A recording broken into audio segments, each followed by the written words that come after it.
cover that, let it set overnight, peel it out. You will have a silicone mold to use. Like I said, this here is pretty cheap and easy.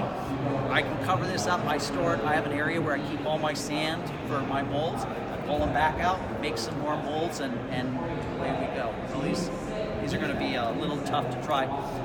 Nice thing is you can use a heat gun. Try and accelerate them as well. Usually when I cast, I'll set a whole bunch up. I'll cast them.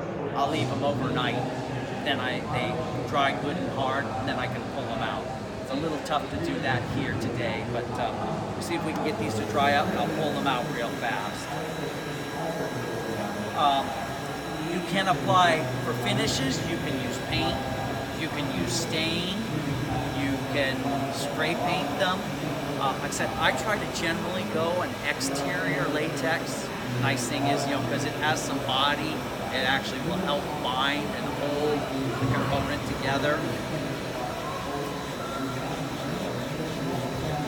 Any questions? Yes?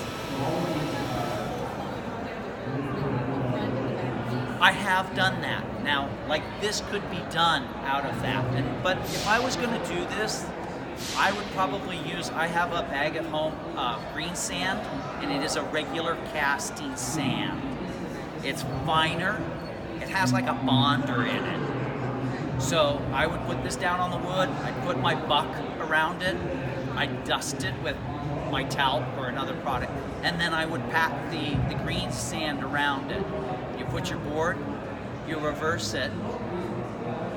You can see there's no undercuts in this, so that I can actually pull that back out.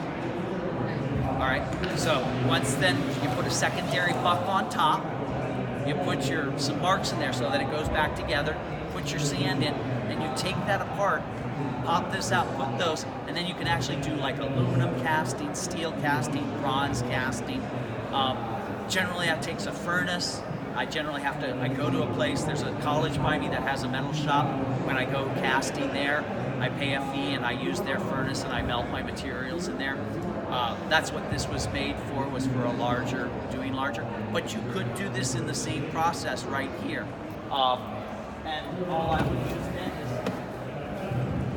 I'd use a shoebox, okay, with sand in it, and then I could make my press and my depression in it. Thing is again, if you did it in this, you'd have to, this box got left out in the rain, so it's a little too wet. And here's a prime example of it won't cast when it's too wet. You can't press the casting down in it. But I would put this in here, I would dig around it, I'd press it, and then I'd put the sand back around it ever so gently. And then I would pull this out, and then I would go ahead and mix my fix-all. Now, the nice thing about fix-all, if I didn't mix enough, I just mix a little more and put it right back on. It's gonna bond, as long as you don't wait real long. As long as there's a little moisture in it, it will just continue to bond as you build it up in layers. So it isn't something you're gonna go, oh, I didn't mix enough. You're not, really. You can just kind of keep mixing some more, add to it, build that up. You can see there's a little porosity in this, which is fine by me. I was happy with that. If I really was expecting a really fine cast, I probably wouldn't have used this as my casting medium. But I like that it's got some texture, some depth to it, shows some. I did take a little Bondo and fix some of the spots that were really deep, that gave me some deep pits, but I was fine with that. So I'll have this. I can make, this was actually a friend's mold, the other one that I took and made this from. He has his, I have mine, and everybody's kind of happy. So that's the nice thing as well here, if I make you a mold, you can have that one, you can have that one, you can make multiples and you're not out anything, then they have a pattern or a template to go ahead and make some more from. So, let's see, I think, here we go. All right, so this is the little glue, the skull that I did with the glue right there. So we'll see, I just take my chip brush,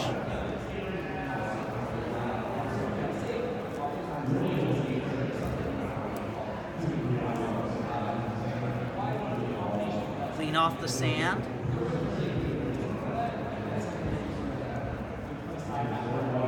Now the problem, spray glue is hard to paint.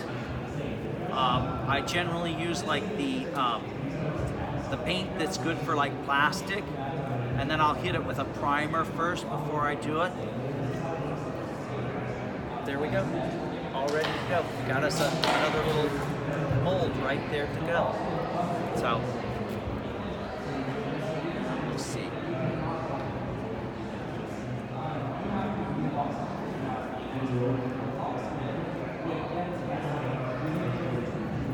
So hot glue would be really good for small molds. Yeah, so, and the nice thing is the hot glue actually shows a lot of the detail in it, because but you can also get it, the plaster. All right, so that's another good point. The wetter the plaster, the better the detailing. Problem is if it's too wet, it takes forever for it to dry. See, these are a little wet. I can feel this in the back, and as I'm brushing it, I'm actually brushing a little of the detail out. But there we go. Nice thing, this has been over poured. I can go ahead right now while it's still wet. I can actually kind of shape it. Once it dries, I can cut it. I can sand it. I can do a little work to shape it.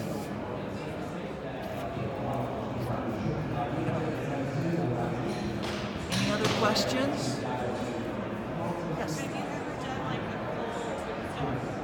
A full what? A full tombstone? So, well, like I was talking earlier, the problem with doing a two-part foam is that the foam is generally very expensive. If I was going to do lots of them custom, I might. There's a place called Whitecap. They are actually owned by Home Depot now. But you can use any type of foam. I bought this, was a 4x8 sheet. At the time I bought it, it cost me $8, $10, probably more expensive now. You could use 2 1-inch layers, put construction adhesive to layer them to make them thicker if you wanted, and then go from there. I find that that's much more reasonably priced. I'm cheap. 35 years of Halloween haunting, I got too much money already tied up into it, and I don't dare tell my wife how much I spend every year, because if she knew, which is why I try to find cheap and reasonable ways to do things. If I was to make a large tombstone, I'd have to have a mold of it. There are ways of doing that. I can cast concrete, you build what's called a buck. I'd probably use a piece of melamine as my bottom. Then I would probably build my 1x2s around it. The problem is if you're going to have it reversed. If you do reverse cast, you would put these in there, then you would see them, they would be back to the inside as you did that. Okay? There used to be a thing on YouTube many years ago by Millard's. I think it's a home store out of Midwest somewhere. They're really popular. And they actually did it. They poured them out of concrete. Problem is they're so freaking heavy that you pick them up, they don't break your back, you know. Beautiful, they'll last forever, don't get me wrong, but that's a lot of weight.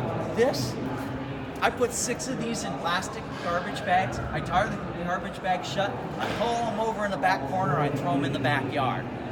I bring them back out, I've got almost no weight whatsoever, light, easy to move around, and you know, I'm not breaking my back picking them up and down. So there you can kind of see the back of that. This has been well used and abused. It's about 20 years old. And it looks beautiful. At night, in the dark, you don't know whether that's concrete or styrofoam. Anything else? I'm going to be wanting to cast some pumpkins, but more concrete. You know, they're going to be actually on a miniature golf course. Okay. So I want them to where they're solid. What would you suggest? I have seen where they take the plastic buckets, okay? You will have to split it, because if you don't, you're never going to get your concrete out of it, okay? Then you're going to have to strap it or build a box to pour it in. And yes, you could pour that in. Again, you're not going to use a concrete that has a lot of big aggregate in it. You're going to want a patching concrete or a plaster concrete. You're going to mix it. You're going to mix it a little more to the watery side. You're going to fill your mold, and then you're going to tap it some because you want the bubbles to vibrate. I have a concrete vibrator. I'd say you could do that. I have seen people put like bolts on a drill and then tap it with that so that it gets it a little rattle, but anything. And the good thing is the plastic will probably give you 15, 20 casts before it starts to show any deterioration. If you're gentle with it, you could probably cast a lot of them that way, if that was your expertise. Yeah, I need to do about 4 of them. Yeah, and that would work. So again, it's kind of the same principle. You're taking a pre-made plastic container. Yeah, just the Halloween picnic. Right. And there's many of those different types of buckets. There's little ones, there's big ones. The good thing is if you mix that wet, it's going to show that detail, the eyes, the smile, the nose. You will see those. Then you'll highlight it with a little paint if you desire, and